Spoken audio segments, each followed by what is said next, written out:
الحمدللہ رب العالمین والصلاة والسلام علی سیدنا و سید الانبیاء والمرسلین وعلی آلہ الطیبین الطاہرین المہدیین وعلی اصحاب رسولہ النبی الکریم الامین اما بعد فاعوذ باللہ من الشیطان الرجیم بسم اللہ الرحمن الرحیم اللہ یجتبی الیہ من یشاء ویہدی الیہ من ینیب صدق اللہ مولانا العظیم ان اللہ وملائکتہ یصلون علی النبی یا ایہا الذین آمنوا صلوا علیہ وسلموا تسلیما الصلاۃ والسلام علیک یا سیدی یا رسول اللہ وعلی آلک و اصحابک یا سیدی یا حبیب اللہ الصلاۃ والسلام علیک یا سیدی یا شفیع المذنبین وعلی آلک و اصحابک یا سیدی یا رحمت للعالمین۔ مالک کریم اپنے محبوب کریم صلی اللہ علیہ وآلہ وسلم کے توسل اور تصدق سے مجھے اور آپ سب کو صحیح عقیدے پر زندہ رکھے اور صحیح عقیدہ اور عمل پر ہم سب کو موت نصیب کرے اور زندگی بھر بے ادبی اور گستاخی سے محفوظ رکھے۔ جس مبارک عرس پاک پر ہم سب موجود ہیں، حضور سیدنا خواجہ خواجگان معین الملت والدین حضرت خواجہ معین الدین حسن سنجری چشتی رحمۃ اللہ علیہ، آپ بر صغیر پاک و ہند میں رہنے والے اور بسنے والے لوگوں پر اللہ تعالیٰ کا عظیم احسان اور انعام ہے۔ جو شخص آپ کا احسان نہیں مانتا اس شخص سے بڑا ناشکرا انسان کوئی نہیں ہو سکتا۔ میرے قبلہ مرشد کریم فرمایا کرتے تھے کہ بر صغیر پاک و ہند کے لوگوں پر سب سے زیادہ احسان چشت اہل بہشت کا ہے۔ جو کام انہوں نے کیا یہ انہی کا حصہ ہے۔ بڑے بڑے اکابر اولیاء کرام اور جید علماء کرام کا یہ کہنا ہے کہ حضور کریم صلی اللہ علیہ وسلم سے قبل تمام انبیاء اور رسل کی امتوں میں جو ولی ہوئے ہیں وہ جس نبی کے امتی ہوتے تھے اس نبی کے مزاج پر ہی ولی ہوتے تھے۔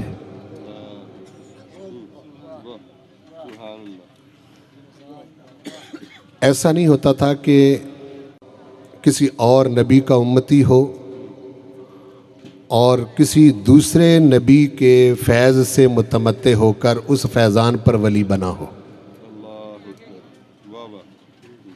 ایسا کبھی نہیں ہوا، بلکہ اس کے پاس صرف اپنے ہی نبی کا فیض ہوتا تھا۔ اور اس چیز کو معمولی نہ سمجھا جائے، جس کو پروردگار نے نبی بنایا ہے،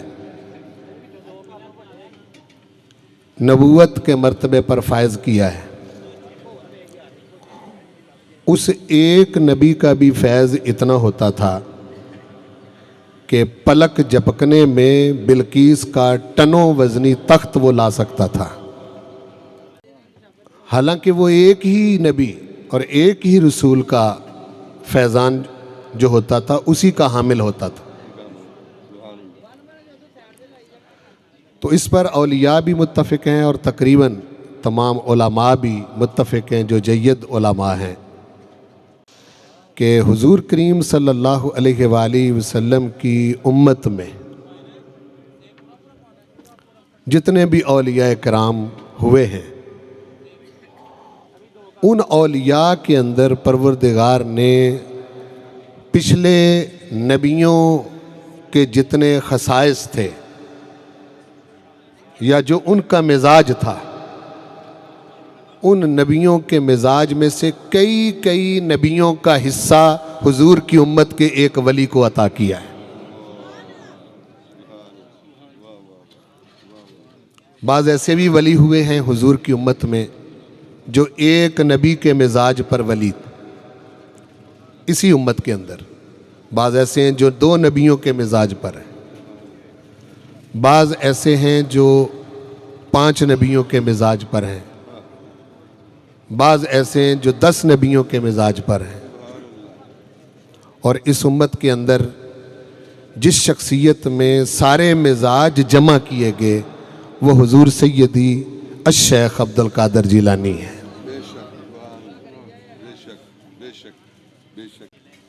اور ولایت میں سرتاج بنایا اور ولایت کا سراج منیر بنایا کہ آپ سے روشنی پانے والے پھر آگے ایسے لوگ پیدا ہوئے کہ جو جس طرح کا بھی تھا اگر اس در پر آ گیا تو اس کو نوازا گیا. اور یہ بات ذہن میں رکھیں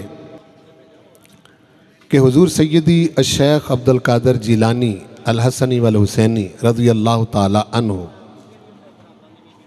آپ مجمع الصفات اور مجمع کمالات شخصیت ہیں. آپ جتنا مجاہدہ کسی کے بس میں نہیں, آپ جتنی ریاضت کسی کے بس میں نہیں, اور آپ جیسا علم بھی کسی کے بس میں نہیں. جب یہ میں نے اولیاء کرام کے اقوال پڑھے تو چونکہ میں نے اس عرس پاک میں حاضر ہونا تھا اور جب رجب شریف آتا ہے تو پھر لامحالہ ذہن خواجہ خواجگان کی طرف ہی مائل ہوتا ہے. اور یہ ایک اچھے دل کی نشانی ہے کہ اس کا اپنے محسن کی طرف دل مائل ہو. ایسا بدبخت جو رجب کا ماہ مبارک آئے اور رہتا بھی بر صغیر میں ہو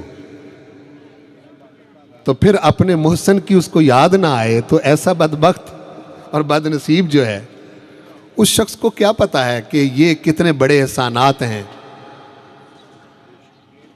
ذرا 5-6 نسلیں پیچھے جھانک کے دیکھے کس کا باپ سکھ ہے, کس کا باپ ہندو ہے, کس کا باپ کیا ہے. اور اگر خواجہ خواجگان کا احسان نہ ہوتا تو آج تم کلمہ پڑھنے والے نہ ہوتے. میں کسی 14 اگست کی مجلس میں شریک تھا, قیام پاکستان کی وہ مجلس تھی, تو اس میں ہر آنے والا مقرر کہہ رہا تھا کہ قائد اعظم کا بڑا احسان ہے, علامہ اقبال کا بڑا احسان ہے. ہم اس کے انکاری نہیں ہیں, وہ بہت بڑے لوگ تھے, بڑی فکر والے لوگ تھے اور بڑی ایمانداری کے ساتھ انہوں نے یہ کام کیا ہے, تب یہ پایا تکمیل تک پہنچا ہے. انکاری نہیں ہم ان کے, لیکن قائد اعظم کا نام لینا اور علامہ اقبال کا نام لینا اور اپنا محسن کہنا, کیا مطالبہ ہے ان کا؟ یعنی انہوں نے کیا کیا ہے؟ اگر آپ ان کی ساری ہسٹری تاریخ پڑھ کے دیکھیں تو انہوں نے یہی کہا ہے نا اس وقت کے لوگوں کو کہ بھئی جو علاقے مسلم اکثریت والے جن میں مسلمان زیادہ رہتے ہیں وہ مسلم اکثریت والے علاقے ہمیں دے دیے جائیں, ہم ان علاقوں کا نام پاکستان رکھنا چاہتے ہیں کیوں جی؟ یہی ہے، اس کے علاوہ تو نہیں کچھ بھی نا. یہ مطالبہ ہے. مجھے یہ بتائیں کہ وہ جو مسلم اکثریت والے علاقوں میں مسلم موجود ہیں ان کو کلمہ قائد اعظم نے نہیں پڑھایا، ان کو کلمہ علامہ اقبال نے نہیں پڑھایا. اگر قائد اعظم اور علامہ اقبال محسن ہیں تو بڑے محسن تو وہ ہیں جنہوں نے ان خطوں میں لوگوں کو مسلمان کیا ہے.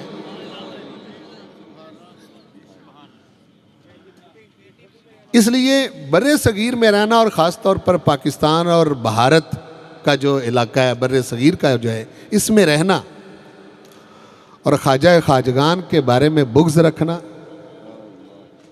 ایسا شخص جو ہے وہ نفس کا بھی شرارتی ہے اور شیطان کے دھوکوں میں پڑا ہوا ہے اور احسان فراموش ہے.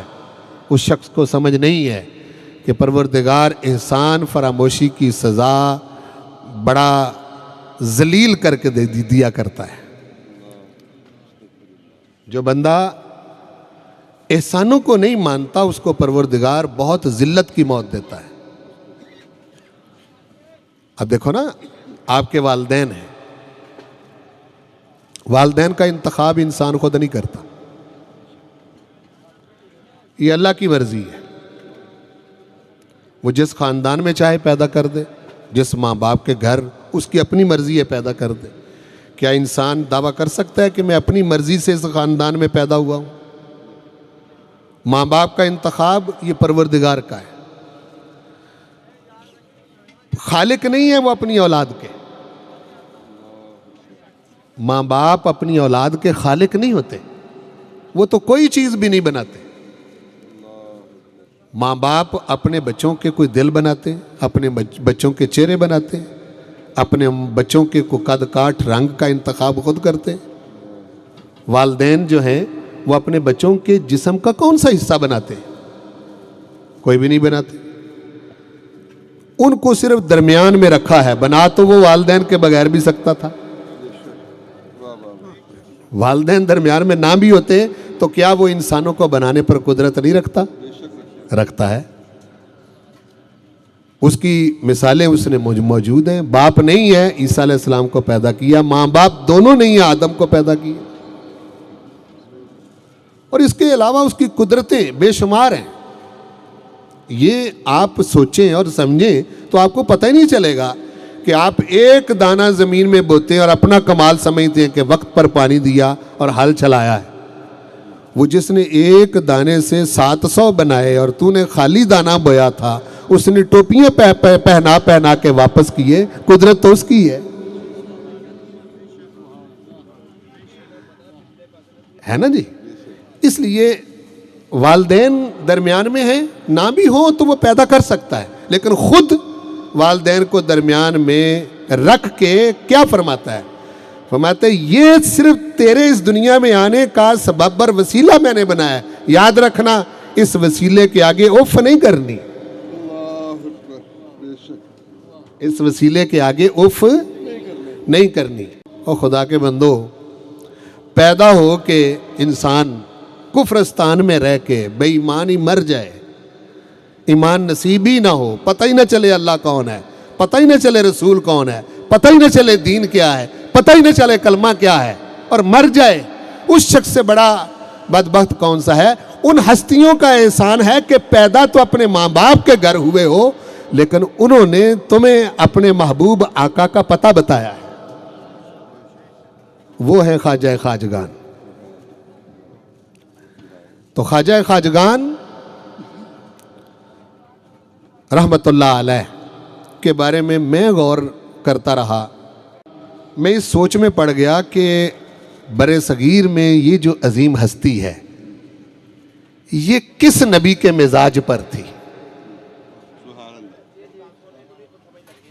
یہ میرے ذہن میں ایک سوال آیا کہ جب تمام اولیاء اس بات پر اتفاق کرتے ہیں کہ حضور کریم صلی اللہ علیہ وسلم کی امت کے جو اولیاء ہیں یہ سابقہ نبیوں کے مزاج پر ہیں، تو حضور علیہ السلام کا صدقہ اور آپ کی طفیل یہ چھوٹی چیز نہیں ہے. بولو، یہ چھوٹی چیز نہیں ہے. اس کو سمجھیں. یہ کتنی بڑی بات ہے. اور واسطہ درمیان میں حضور ہے. آپ کی وجہ ہے نا, وجہ تو آپ ہیں, سبب آپ ہیں. تو میں اس سوچ میں تھا, اس سوال میرے ذہن میں بار بار ابھرتا تھا کہ خواجہ ہند الولی کس نبی کے مزاج پر ہیں. ویسے تو آپ میں بہت ساری چیزیں جمع تھیں, لیکن جو سب سے بڑی صفت خواجہ خواجگان میں پروردگار نے حضور کے صدقے سے, حضور کے صدقے سے اور حضور سیدی شیخ عبد القادر جیلانی کے واسطے سے اور اپنے مرشد کریم کی تربیت سے جو چیز خواجہ ہند الولی کو جو مزاج عطا کیا تھا وہ موسیٰ علیہ السلام کا مزاج تھا. کون سا مزاج؟ موسیٰ علیہ السلام کا. اب میں اس پر کچھ باتیں کرتا ہوں, پھر آپ ذرا غور کیجئے. دیکھیں, تھوڑا سا میں اس کا نقشہ آپ کے سامنے چند لفظوں میں بیان کر کے پھر میں قرآن مجید کی آیتوں سے آپ کے سامنے رکھتا ہوں, اور آپ سوچئے کہ کیا واقعی خواجہ ہند الولی موسیٰ علیہ السلام کے مزاج پر تھے یا نہیں. میں آپ کو دعوت فکر دے رہا ہوں اور آپ سوچیں اس پر. یہ میری نیاز مندی ہے خواجہ خواجگان کی بارگاہ میں, جس پر میں نے بہت غور کیا اور سارا قرآن میری نظر میں گھوما, تو پھر مجھے یہ بات سمجھ آئی کہ یہ مزاج کون سا مزاج ہے. خواجہ ہند الولی آپ سنجر کی سرزمین میں پیدا ہوئے اور متمول خاندان میں پیدا ہوئے. آپ کے والد گرامی مالدار تھے اور مزاجن فقیر تھے, درویش تھے. سیدنا غیاث الدین رحمۃ اللہ علیہ اور آپ کی والدہ وہ اس تقوی کی حامل تھی کہ ان کا نام ہی ام الورا پڑ گیا تھا. نام ہی ام الورا, بہت تقوی والی, یعنی اس درجے کی آپ متقیہ تھی. اس حسین سنگم سے خواجہ خواجگان کا وجود پیدا ہوا, اور جن کو وہ بڑے مقام دیتا ہے ان کے درمیان والے واسطے جلدی نکال دیتا ہے. جن کو وہ بڑے رتبے دیتا ہے وہ درمیان والے واسطے نکال کر جلد اپنے قرب میں لے لیتا ہے, جلد اپنے قرب میں لے لیتا ہے. 15 سال کی کم عمری میں والد گرامی کا سایہ اٹھ گیا اور 16 سال کی عمر میں والدہ کا سایہ بھی اٹھ گیا. ان 2 سالوں کے اندر ساری ذمہ داری آپ پر آ پڑی. ایک باغ اور ایک پن چکی آپ کو وراثت میں ملی. وہ پن چکی اور وہ باغ بھی سید ابراہیم کندوزی رحمۃ اللہ علیہ کی آمد سے, اس باغ میں آمد سے وہ بھی جاتے رہے. پن چکی بھی گئی, باغ بھی گیا. سمرقند بخارا کی سرزمین کا مقدر چمکا. آپ وہاں سے اٹھے سنجر سے اور سمرقند بخارا میں پہنچے. اپنے وقت کے بڑے بڑے جید علماء کے سامنے بیٹھ کے زانوِ تلمذ طے کر کے ان سے علوم حاصل کیے, لیکن ہر استاد نے علم دے کر جو ان کے پاس تھا یہی فرمایا کہ اے سید پاک, آپ کے دل کے اندر جو تڑپ ہے وہ ابھی بہت باقی ہے, ہم وہ حصہ آپ کو دے نہیں سکے. آپ کا کمال ہم سے بہت بڑھ کر ہے. اور آخر میں آپ کے استاد حسام الدین رحمۃ اللہ علیہ نے نشاندہی کی کہ آپ ہارون کی سرزمین میں چلے جائیں. وہاں ایک ہستی ایسی ہے جو آپ کی تشنگی کو دور کرے گی. آپ وہاں پہنچے ہارون میں تو خواجہ عثمان ہارونی رحمۃ اللہ علیہ کی مریدی میں آپ آ گئے. انہوں نے پہچان لیا، بلکہ منتظر تھے، آپ کے انتظار کر رہے تھے، اور کہا انہوں نے کہ میں آپ کا انتظار کر رہا تھا۔ تربیت شاکہ میں سے گزارا۔ باتیں کرنی بڑی آسان ہیں، لیکن انگیٹھیاں سر پہ رکھ کے سر کی چربی کا بھی پگھل جانا بہت مشکل ہے۔ صرف اس خواہش کے پیش نظر کہ میرے مرشد رات کس پیر طلب کر لیں تو میں جب بھی مانگیں گرم گرم دودھ پیش کروں، سردیوں کی راتوں میں۔ تو اس طرح سے جب کامل آپ بن گئے، کامل، پھر بھی 20 سال اپنی رفاقت میں رکھا، یعنی کامل بنانے کے بعد بھی 20 سال اپنی رفاقت میں رکھا، اور پھر اپنی معیت میں حج پر لے کر گئے، اور بیت اللہ شریف کا طواف کرتے ہوئے آپ نے ہاتھ پکڑا اور ہاتھ پکڑ کے کہا کہ آسمان کی طرف دیکھو، کیا نظر آ رہا ہے؟ تو خواجہ خواجگان عرض کرنے لگے، حضور عرش اولا نظر آ رہا ہے۔ پھر فرمایا کہ زمین کی طرف دیکھو، اب کیا نظر آ رہا ہے؟ عرض کی، آقا تحت الثری نظر آ رہا ہے۔ جب 2 نظارے کروا لیے، اس کے بعد مرشد کریم نے ہاتھ اٹھائے، خواجہ عثمان ہارونی رحمۃ اللہ علیہ نے عرض کی، میرے پروردگار میں اپنے اس بیٹے پر راضی ہوں، تو بھی راضی ہو جا۔ اب یہ غیر مشہود ذات تھی، پھر اب ایک مشہود ذات کے پاس آنا تھا۔ وہاں سے جب اٹھے تو پھر کہا کہ اب جو پروردگار نے مقبولیت دی ہے، اس پر مور لگانے کے لیے مدینہ شریف چلتے ہیں۔ مدینہ شریف حاضر ہوئے، حضور کریم صلی اللہ علیہ وسلم کی بارگاہ میں سلام عرض کیا، تو آقا کریم صلی اللہ علیہ وسلم نے مرشد کریم کی برکت سے نام لے کر جواب عطا فرمایا، اور آپ کے مرشد کو بھی کہا اور آپ کو بھی بشارت دی کہ ہم نے آپ کو ہند کا سلطان بنا دیا ہے۔ یہ ہند کی سلطانی کا منصب اپنے آقا کریم کی بارگاہ سے لے کے آپ کئی بزرگوں سے ملتے ہوئے، جن میں بڑی بڑی شخصیتیں تھیں، جن کے بڑے بڑے نام ہیں، غوثوں، کتبوں سے، ابدالوں سے ملاقات کرتے ہوئے آپ غزنی کے راستے سے لاہور پہنچے، اور لاہور اس ہستی کے پاس آئے جنہیں یہاں لوگوں کے دل بدلنے کا تجربہ تھا۔ لاہور اس ہستی کے پاس آئے جن کو بر صغیر کے لوگوں کے دلوں کو تبدیل کرنے کا تجربہ تھا۔ بہت پتا تھا ان کو کہ حضور داتا گنج بخش علی حجویری کون ہے۔ باتیں کرنے والوں کو کیا پتا ہے کہ یہ رستہ کون سا ہے؟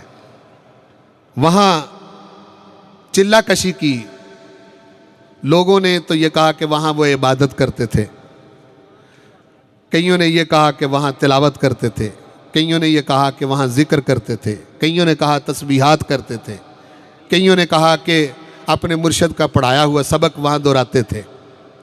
اگر آپ کے وہاں چلہ کرنے کا مدعا اور مقصود سمجھا جائے تو وہ حضور داتا گنج بخش علی حجویری کی طرف منہ کر کے پوچھتے تھے کہ آپ نے دلوں کو کیسے بدلا ہے، یہ میری ڈیوٹی لگی ہوئی ہے،